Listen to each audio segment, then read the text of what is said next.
Fascist Sheikh হাসিনার 15 বছর দীর্ঘ শাসন আমলে ভারত সরকার তার সাথে বিশেষ সম্পর্ক বজায় রেখে বাংলাদেশের গণতন্ত্রকামী মানুষের প্রতি কি কি অন্যায় আচরণ করেছে তেমন 10টা উল্লেখযোগ্য পয়েন্ট আজ আমি আপনাদের সামনে তুলে ধরব। 1 নাম্বার, হাসিনার আমলে ভারত এবং বাংলাদেশ সম্পর্ক ইতিহাসের সবচেয়ে খারাপ অবস্থায় পতিত হয়েছিল, যেখানে বাংলাদেশের স্বার্থ বলে কোনো কিছুর অস্তিত্ব ছিল না। শুধুমাত্র অবৈধভাবে ক্ষমতায় টিকে থাকার বিনিময়ে খুনি হাসিনা বাংলাদেশের সকল স্বার্থ বিসর্জন দিয়ে একতরফাভাবে সবকিছু ইন্ডিয়াকে দিয়ে দিয়েছিল। 2 নাম্বার, বাংলাদেশের জাতীয় সংসদের নির্বাচন সহ সকল ধরনের স্থানীয় সরকার নির্বাচন ব্যবস্থা ধ্বংস করে শেখ হাসিনা ভয়ঙ্কর স্বৈরতান্ত্রিক একদলীয় ফ্যাসিস্ট শাসন ব্যবস্থা চালু করেছিল। সেই ব্যবস্থাকে ইন্ডিয়া প্রতিবেশী দেশের আভ্যন্তরীণ বিষয় বলে প্রশ্রয় দিয়েছে এবং গণতান্ত্রিক এবং মুক্ত বিশ্বকে এমন অপরাধমূলক আচরণের বিরুদ্ধে কথা বলতে এবং প্রশ্ন তুলতে বাধা দিয়েছে। 3 নাম্বার পয়েন্ট, দমন পীড়নের মাধ্যমে ছলে বলে কৌশলে বিরোধী দলের অংশগ্রহণের সুযোগ নিঃশেষ এবং নিশ্চিহ্ন করা হয়েছিল। জনপ্রশাসন, পুলিশ, সেনাবাহিনী, বিচার ব্যবস্থাকে যথেচ্ছ ব্যবহার করে ভোট কারচুপি এবং জালিয়াতির মাধ্যমে বারে বারে নিজেদেরকে বিজয়ী ঘোষণা করেছিল ফ্যাসিস্ট আওয়ামী লীগ। আর শেখ হাসিনার সেই অবৈধ সরকারকে কে প্রথম স্বীকৃতি প্রদান করবে বা বৈধতা দেবে তা নিয়ে তীব্র প্রতিযোগিতায় লিপ্ত হতো ইন্ডিয়া এবং চীন। এক্ষেত্রে কর্তৃত্ববাদী চীনের সাথে তথাকথিত বৃহত্তর গণতন্ত্রের দেশ ইন্ডিয়ার আচরণের বিন্দুমাত্র পার্থক্য ছিল না। সরাসরি বাংলাদেশের আভ্যন্তরীণ রাজনীতিতে, ভোটের রাজনীতিতে হস্তক্ষেপ করেছে ইন্ডিয়া। অসংখ্য উদাহরণ আছে। 4 নাম্বার পয়েন্ট, বাংলাদেশের সংখ্যাগরিষ্ঠ মানুষের উপরে খুনি হাসিনার শাসন আমলে ব্যাপক মানবাধিকার লঙ্ঘনের পক্ষে রাজনৈতিক সমর্থন জুগিয়েছে। বিশ্ব পরিমণ্ডলে অপরাধীর পক্ষে দাঁড়িয়েছে ভারত রাষ্ট্র। এর বিরুদ্ধে প্রতিবাদ করেছে, বিশ্ববিবেক জাগ্রত করার চেষ্টা করেছে আন্তর্জাতিক মানবাধিকার সংস্থাগুলো, যেমন Asian human rights commission, amnesty international, human rights watch, FIDH আর RFK হিউম্যান রাইটস ফাউন্ডেশন।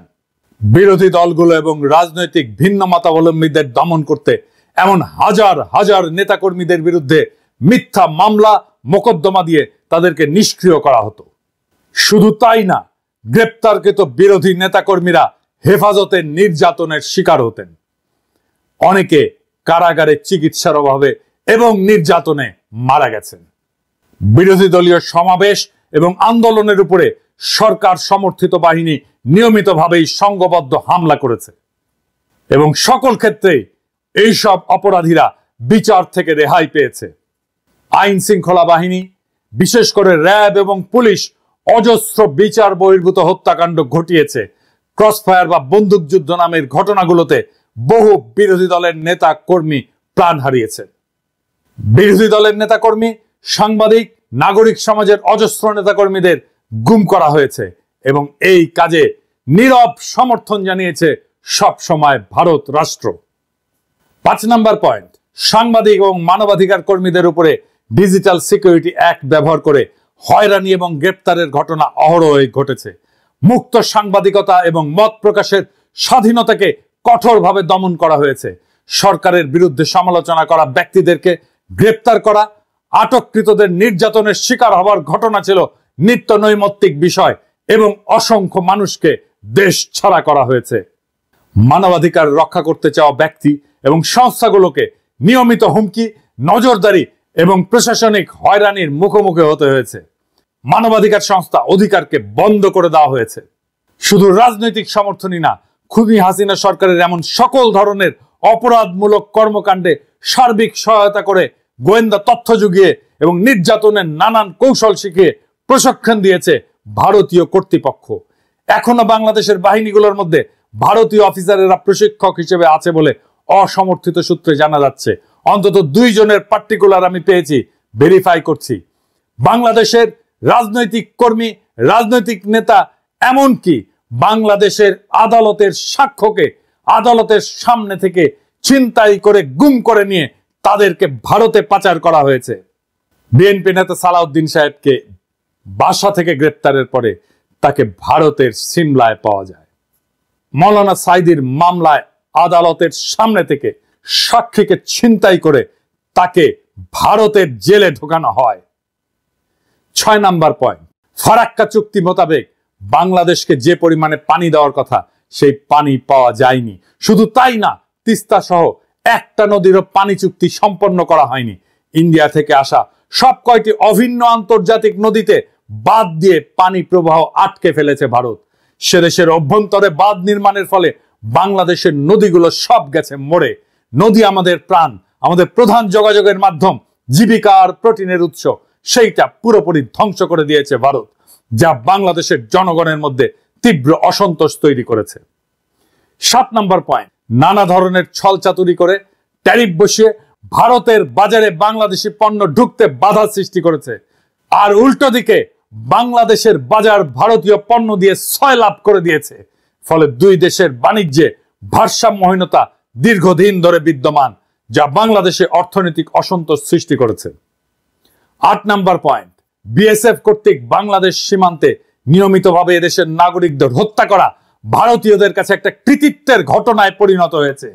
খুনি হাসিনা নিজে, তার স্বরাষ্ট্র সহ অন্যান্য মন্ত্রীরা, এমনকি ডিজি সহ বিজেপির শীর্ষ কর্মকর্তারা এই জন্য নিহত এবং আহতদের দায়ী করতেন। নির্লজ্জ এই সমস্ত দালালদের কে বুঝাবে যে অবৈধভাবে সীমান্ত পাড়ি দেওয়ার অপরাধে একজন মানুষকে বিনা বিচারে মৃত্যুদণ্ডে দণ্ডিত করা যায় না।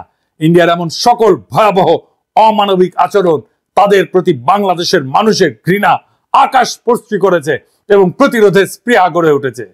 তাদের আসাম রাজ্যের এনআরসি কার্যক্রম শেষে ভারত সরকার খুবই অন্যায্য এবং অন্যায়ভাবে সেখানে বাংলাদেশ থেকে অভিবাসী যাওয়ার অভিযোগ তুলে দোষারোপ এবং চাপ সৃষ্টি করেছে। শুধু তাই না, বিজেপির প্রধান নেতা অমিত শাহ বাংলাদেশিদেরকে উই পোকার সাথে তুলনা করেছে এবং বাংলাদেশিদেরকে উল্টো করে ঝুলিয়ে রাখার কথা বলেছে। 9 নাম্বার পয়েন্ট, শুরু থেকেই ইন্ডিয়া রোহিঙ্গা গণহত্যাকারীদের পক্ষ অবলম্বন করেছে। একজন রোহিঙ্গা শরণার্থীকে তারা ভারতীয় সীমানায় ঢুকতে বা আশ্রয় নিতে দেয়নি এবং রোহিঙ্গাদের খালি করে দেওয়ার পরে ওই জায়গায় গিয়ে ভারত তার সমস্ত ব্যবসাপাতি নিয়ে বসিয়েছে। ব্যবসা বাণিজ্য চলছে তুমুল ভাবে। রোহিঙ্গা সমস্যায় ভারত সবসময় মায়ানমারের পক্ষে এবং বাংলাদেশ বিরোধী বৈরী ভূমিকায় অবতীর্ণ হয়েছে। 10 নাম্বার, খুনি হাসিনার অবৈধ সরকারকে ক্ষমতায় বসিয়ে রেখে ইন্ডিয়া তাদের জন্য সুবিধাজনক শর্ত জুড়ে দিয়ে বাংলাদেশের স্বার্থ বিরোধী অজস্র চুক্তি স্বাক্ষর করিয়ে রেখেছে।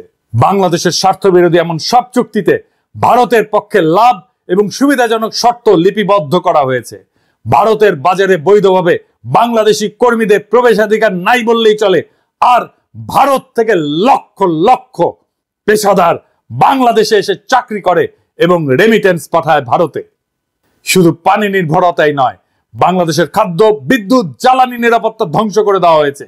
এর সবকিছুই ইন্ডিয়ার স্বার্থের অধীনে অনুকূলে তাদের পদতলে অর্পণ করেছে ফ্যাসিস্ট শেখ মুজিবের কন্যা খুনি হাসিনা এবং তার দল আওয়ামী লীগ। এই সবকিছু মিলিয়ে ইন্ডিয়ার অন্যায় এবং অন্যায্য আচরণের অজস্র ঘটনা এবং অভিযোগ বিভিন্ন জাতীয় এবং আন্তর্জাতিক সংস্থা এবং বিশেষজ্ঞদের পর্যবেক্ষণে উঠে এসেছে, যে কারণে বাংলাদেশের উন্নয়ন, গণতন্ত্র, মানবাধিকার পরিস্থিতি নিয়ে সর্বমহলে উদ্বেগ সৃষ্টি হয়েছিল। এই পটভূমিতেই সংগঠিত হয় জুলাই বিপ্লব। জুলাই বিপ্লবের লক্ষ্য ছিল হাসিনার উৎখাত শুধু নয়, বাংলাদেশে ভারতীয় আধিপত্যবাদের অবসান এবং রাষ্ট্রকে নতুনভাবে পুনর্গঠন করা। রক্তাক্ত জুলাই গণ অভ্যুত্থানের পর বাংলাদেশের মানুষ শুধু শেখ হাসিনার ফ্যাসিবাদী শাসনের কবল থেকে মুক্তিই পায়নি, একই সঙ্গে স্বাধীনতার স্বাদ গ্রহণ করেছে।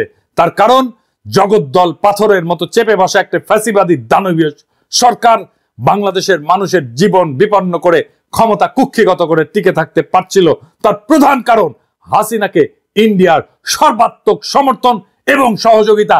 এই সত্য যারা অস্বীকার করে তারা বাংলাদেশের শত্রু। বাংলাদেশের স্বার্থ, স্বাধীনতা এবং মর্যাদাকে গুড়িয়ে দিয়ে শেখ হাসিনা কার্যত আমাদেরকে ইন্ডিয়ার উপনিবেশ বানিয়ে রেখেছিল। বাংলাদেশের প্রত্যেকটি মানুষের কাছে এই সত্য এতই স্পষ্ট ছিল যে শেখ হাসিনার পলায়নের পর বাংলাদেশের মানুষের সামনে ইন্ডিয়া প্রশ্নে একটা অভূতপূর্ব জাতীয় ঐক্যমতের আবির্ভাব ঘটেছে। সফল গণ অভ্যুত্থান সম্পন্ন হওয়ার পরপরই আগস্ট মাসের শেষ ভাগে উজানে পানি ছেড়ে দিয়ে বাংলাদেশের একটি অংশ প্লাবিত করে বিপ্লব পরবর্তী মুহূর্তে একটা বিপর্যস্ত অবস্থার মধ্যে ঠেলে দিয়েছিল ইন্ডিয়া। সেই ঘটনায় আমাদের জাতীয় ঐক্যমত আরো শক্তিশালী এবং আরো দৃঢ় হয়েছে। আমরা ইস্পাত দৃঢ় গণপ্রতিরক্ষার অভিষেক ঘটতে দেখেছি। সেই কঠিন সময় 15 বছরের যাবতীয় জুলুম, নির্যাতন এবং নিপীড়নে লিপ্তদের প্রভু সম সহযোগীর প্রতি সৃষ্ট ন্যায়সঙ্গত ক্ষোভের আগ্নেয়গিরি চাপা দিয়ে বাংলাদেশের মানুষ দুর্যোগগ্রস্ত সকল সম্প্রদায়ের নাগরিকদের নিরাপত্তার স্বার্থকে প্রাধান্য দিয়ে সকলে এক কাতারে জড়ো হয়েছিল। ইন্ডিয়ার যাবতীয় প্রোপাগান্ডা এদেশের সংখ্যালঘু হিন্দু সম্প্রদায়কে নিয়ে তাদের জঘন্য মিথ্যাচার, বিদ্বেষমূলক বানোয়াট প্রচারণা, অভাবনীয় সংযম, প্রজ্ঞা এবং দূরদর্শিতা দিয়ে বাংলাদেশিরা মোকাবেলা করেছে। বিপ্লব পরবর্তী বাংলাদেশের এই অভাবনীয় জাতীয় ঐক্য এবং তা থেকে সৃষ্ট শক্তিকে দুর্বল করতে ইন্ডিয়া বিপুল বিক্রমে বাংলাদেশের বিরুদ্ধে মাইনরিটি কার্ড বা সংখ্যালঘু কার্ড খেলতে শুরু করেছে। মিথ্যা প্রচারণায় নিয়োজিত করেছে তাদের মিডিয়াকে, সাথে যোগ দিয়েছে পলাতক খুনি ফ্যাসিবাদী শাসকের সহযোগীরা। হাসিনা সহ পলাতক বাকশালীরা ইন্ডিয়ায় বসে বাংলাদেশের বিরুদ্ধে এই অপপ্রচারের রসদ জুগিয়ে যাচ্ছে। কিভাবে? ইন্ডিয়ার দৃশ্যত তার সমস্ত রাষ্ট্রশক্তিকে এই কাজে নিয়োজিত করেছে। বাংলাদেশে ক্রমাগত অস্থিতিশীলতা তৈরি, একটা বিশৃঙ্খল পরিস্থিতি সৃষ্টি, এখানে সংখ্যালঘু হিন্দুদের নিরাপত্তা এবং হুমকির অতিরঞ্জিত মিথ্যা বয়ান দিয়ে তারা বাংলাদেশকে মনস্তাত্ত্বিকভাবে দুর্বল করার একটা রণকৌশল গ্রহণ করেছে। ইন্ডিয়ার এই কৌশল বাস্তবায়নের সুযোগ করে দিয়েছে বাংলাদেশের মূল ধারার রাজনৈতিক দলগুলো। আমি তাদের নাম উল্লেখ করে আর তিক্ততা বাড়াতে চাই না। গত 15 বছরের ফ্যাসিবাদী শাসনের মাধ্যমে ইন্ডিয়ার উপনিবেশ বানিয়ে বাংলাদেশে রাজত্ব করার যে ব্যবস্থা তারা করেছিল, জুলাই অভ্যুত্থান এবং বিপ্লব পরবর্তীতে তাকে চিরতরে বিদায় জানানোর জন্য বাংলাদেশের রাজনৈতিক দলগুলোর উচিত ছিল সবাই মিলে বাংলাদেশের পররাষ্ট্রনীতি, জাতীয় নিরাপত্তার প্রশ্নে ন্যাশনাল চার্টার বা জাতীয় সনদ তৈরি করে তা ঘোষণা করা। তারা সেই কাজ করতে চূড়ান্তভাবে ব্যর্থ হয়েছে। এই ব্যর্থতা বাংলাদেশের সকল রাজনৈতিক দল এবং রাজনৈতিক নেতাদের। এই কাজ যেটাকে বলে ফ্যাসিলিটেট করা, সেটা করতেও প্রফেসর ইউনূসের সরকার চরমভাবে ব্যর্থ হয়েছে। গণপ্রতিরক্ষার নীতি গ্রহণ করে সম্মিলিতভাবে জাতীয় ঐক্যের এক নতুন অবস্থান সৃষ্টি করা উচিত ছিল বিপ্লবের পরেই। বাংলাদেশের এই অভাবনীয় জাতীয় ঐক্যকে সংহত না করে তারা শুরু করেছে অনুগ্রহ লাভের সেই পুরনো দেন দরবার, তথাকথিত বন্ধুত্ব রক্ষার প্রচেষ্টা, শক্ত অবস্থান গ্রহণের দুর্বলতা, ইন্ডিয়া প্রশ্নে দৃশ্যমান বিভক্তি প্রকাশের কারণে শত্রুপক্ষ আজ আবার পুরনো কায়দায় বাংলাদেশকে কোণঠাসা করার হীন চেষ্টায় সর্বশক্তি প্রয়োগ করে বিজয়ী জনতার উপরে ঝাঁপিয়ে পড়েছে। কিন্তু ভারত কেন এই সুযোগটা পেল? ইন্ডিয়া একটা মিথ্যা প্রচারণার পাশাপাশি যুদ্ধংদেহী মনোভাব প্রদর্শনের জন্য তার সমস্ত রাজনৈতিক দল, কংগ্রেস, তৃণমূল সহ এমনকি তাদের কমিউনিস্ট পার্টিগুলো সহ সকল প্রতিষ্ঠানকে একত্রিত করতে পারলেও বাংলাদেশের সকল ফ্যাসি বিরোধী রাজনৈতিক দল শক্তি একটা জায়গায় পৌঁছাতে পারেনি। এই দুর্বলতাই প্রিয় মাতৃভূমিকে আবার ইন্ডিয়ার মতো হিংস্র নেকড়ের হুমকির মুখে ঠেলে দিয়েছে। এই ব্যর্থতা বাংলাদেশের সকল রাজনৈতিক দলের। আর উল্টো তারাই আমাদেরকে দোষারোপ করে ঐক্য বিনষ্টের। কি তামাশা! ইন্ডিয়া প্রশ্নের লুকোচুরি, দ্বিধা ও পুরনো নতজান নীতি যতদিন বজায় থাকবে ততদিন ইন্ডিয়ার সেই আগ্রাসী আচরণ মোকাবেলা করা যাবে না। আর এই সুযোগ নিয়ে বাংলাদেশের উপরে শত্রু তার আধিপত্য বজায় রাখতে চাইবে। ইন্ডিয়া তার বৈশ্বিক প্রভাব খাটিয়ে মনস্তাত্ত্বিক যুদ্ধ পরিচালনার জন্য মিথ্যা প্রোপাগান্ডা এবং সংখ্যালঘু সম্প্রদায়কে অব্যাহতভাবে ব্যবহার করে যাবে। বাংলাদেশকে তার কলোনির মতো করে ফিরে পেতে চাইবে আবারও। হাসিনাকে ক্ষমতায় রেখে বাংলাদেশ থেকে যে অসম, অন্যায্য এবং একপাক্ষিক সুবিধাগুলো ইন্ডিয়া কুক্ষিগত করেছিল তার সবকিছু বজায় রাখার পন্থা হিসেবে একটা বৈরী পরিবেশ এবং যুদ্ধনীতি বজায় রাখবে ইন্ডিয়া, এইটা লিখে রাখতে পারেন। যারা ভারতের অনুগ্রহ লাভের ইঁদুর দৌড়ে লিপ্ত হলো তারাই বাংলাদেশের সবচেয়ে র্যাডিক্যাল অ্যান্টি ইন্ডিয়ান ফোর্সকে কোণঠাসা করার মিশনে নেমেছে। আপনারা দেখেছেন কিভাবে তারা ভারত প্রশ্নে নতজানু নীতি নিয়েছিল। আমি সেই সব স্মরণ করিয়ে দিয়ে আর তিক্ততা বাড়াতে চাই না। মনে রাখবেন, আমি ইলিয়াস বাংলাদেশের ব্যাপক মানুষের সমর্থনে বৃহৎ রাজনৈতিক দলগুলোর মুখোমুখি দাঁড়িয়ে একরোখা বিরোধিতা করে যাওয়াতেই ভারত প্রশ্নে সবার সুর পাল্টাচ্ছে। সরকারি শুধু না, রাজনৈতিক দলগুলো ভারত প্রশ্নে অনেক বেশি স্বচ্ছ এবং শক্ত ভূমিকা নিচ্ছে। আলহামদুলিল্লাহ। ভারতের এই যুদ্ধের কৌশল এবং অভিষ্ট লক্ষ্য যদি আমরা বুঝতে অক্ষম হই, বাংলাদেশের রাজনৈতিক দলগুলো যদি তাদের ক্ষমতায় আসার অসুস্থ প্রতিযোগিতায় ভারতের আশীর্বাদ পাওয়াকে দেশের স্বার্থ রক্ষার চেয়ে বেশি গুরুত্বপূর্ণ মনে করে, তাহলে হাজার হাজার তরুণের তাজা রক্তের বিনিময়ে অর্জন করা প্রিয় মাতৃভূমির দ্বিতীয় স্বাধীনতা আবারও বিসর্জন দিতে হতে পারে। তাহলে আমাদেরকে আবারও পরাধীনতা বরণ করতে হবে। হাসিনার চেয়েও খারাপ আরেকটি অপশাসকের কাছে আমাদের জীবন, স্বাধীনতা ও ইজ্জত বন্ধক রাখতে বাধ্য হতে হবে। আমরা তা চাই না, আমরা কোনোদিন তা হতে দেব না। আমরা অবশ্যই তা প্রতিরোধ করব জীবন দিয়ে হলেও। বাংলাদেশ শুধু একটা ভূখণ্ড না, এটি একটি জ্বলন্ত আদর্শ, একটা সংগ্রামের প্রতীক। হাজার হাজার ছাত্র জনতার রক্তের বিনিময়ে অর্জিত এই মুক্ত মাতৃভূমি আমরা কারো পদতলে সমর্পণ করব না।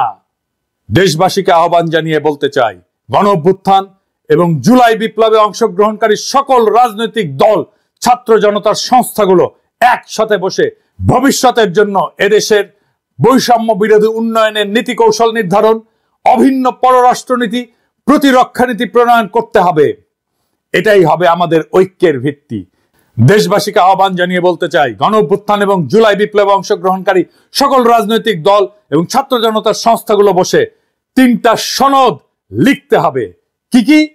উন্নয়নের নীতি, পররাষ্ট্রনীতি, প্রতিরক্ষা নীতি। এই 3টাই হবে আমাদের ঐক্যের ভিত্তি। ঐক্য নষ্ট করতেছি বলে যারা চিল্লান, দেখে এইটা করতে পারেন কিনা, এটা করার হিম্মত হয় কিনা। যদি চান এটা লিখে দিতেও পারি। ঐক্য ঐক্য করে চিল্লান, কার ভিত্তিতে ঐক্য, কেন ঐক্য, সেটা ক্লিয়ার করে বলতে হবে। আর এইবার মেহেরবানি করে লড়াইয়ের সব স্টেক হোল্ডারদেরকে সম্পৃক্ত করবেন এই 3টা নীতি লেখার জন্য। এই 3টা নীতি বা 3টা সনদ লেখার জন্য জাতীয় ঐক্য তখনই সম্ভব হবে যখন একটা লিখিত বা অলিখিত চুক্তি বা সনদ বা চার্টার থাকে। নবী করিম পিস বি আপন হিম একটা চার্টার করছিলেন, মদিনা সনদ। এইরকম একটা সনদ বানান। বাংলাদেশ মুক্ত হয়েছে শুধুমাত্র ভোটের জন্য না, বাংলাদেশ মুক্ত হয়েছে একটা নতুন রাষ্ট্রের জন্য। এটা আমাদের জাতীয় মর্যাদা, স্বাধীনতা এবং ভবিষ্যৎ প্রজন্মের জন্য। এই লড়াইয়ে আমরা জয়ী হবই। দেশবাসীকে আশ্বস্ত করে বলতে চাই, আওয়ামী লীগের প্রত্যাবর্তন আর ভারতীয় আধিপত্যবাদের নতুন অভিষেকের চেষ্টা করলে বাংলাদেশ বুক চিতিয়ে প্রতিরোধ করবে। প্রয়োজন হলে আবারও দেবে 1 নদী রক্ত। তবুও সেই আওয়ামী শাসনে, ভারতের দাসত্বের জীবনে কখনো ফিরে যাব না। হয় মুক্ত স্বাধীন মাতৃভূমি অথবা মৃত্যু, এর মাঝামাঝি আর কিছু নয়।